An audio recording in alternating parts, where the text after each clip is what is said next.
this lesson, we're going to review the SUMIF formula in Excel.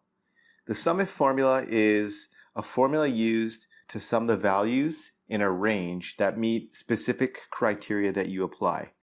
And that criteria is just one criteria. There's a different formula if you want to use multiple conditions or multiple criteria within the formula to sum a range. And that's called the SUMIFs with plural.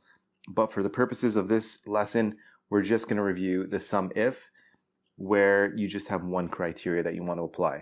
So let's take a look at the formula explanation through the formula syntax here in a little bit more detail. The formula is made up of three components. First, you have the range, which that's the range of cells that you want evaluated by your criteria. And the cells in each range must be either numbers or names or an array or references that contain numbers.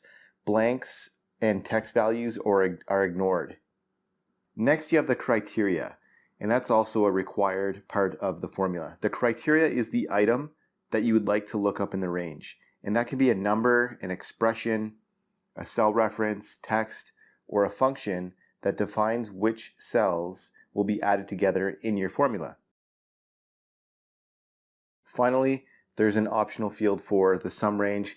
That's the actual cells to add if you want to add the cells other than those specified in the range argument. If the sum range argument is left blank, then Excel adds the cells that are specified in the range argument. So let's go through an example here using the SUMIF formula.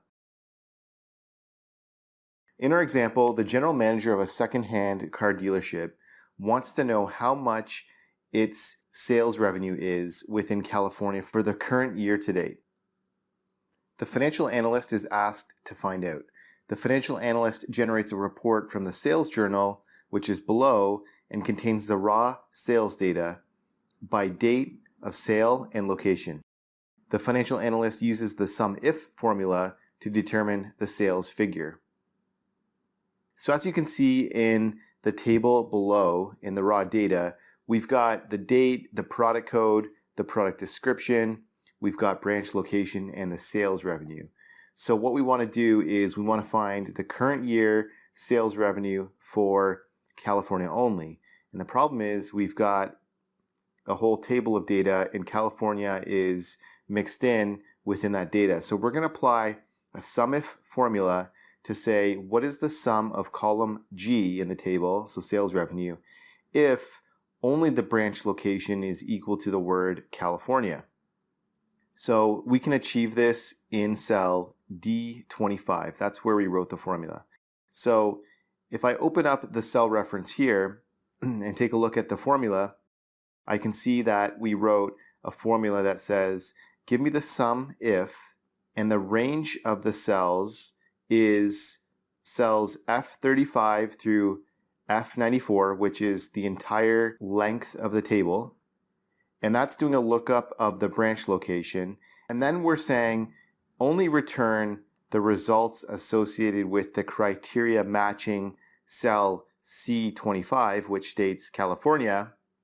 And the third part of the syntax is the sum range. And the sum range that we want to add is column G, and it's just cells G35 through G94, which is the entire section of the table.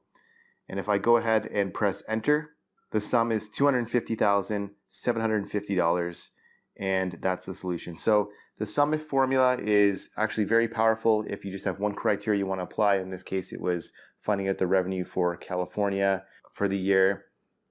I use the SUMIF formula very frequently when I need to take the sum of data within a table, and knowing this formula, I'm sure you will too in your analysis. Hey guys, thanks for watching this lesson. I hope you enjoyed it, and if you did, I'd really appreciate a like and subscribe from you. And if you want to learn more about Microsoft Excel, check out these videos above. And don't forget to check out our website, commercecurve.com, where we have lots of in-depth finance and accounting courses available with full training workbooks. All of our courses come with complete workbooks of lessons, examples, pre-built financial models, and training video. Hope to see you there.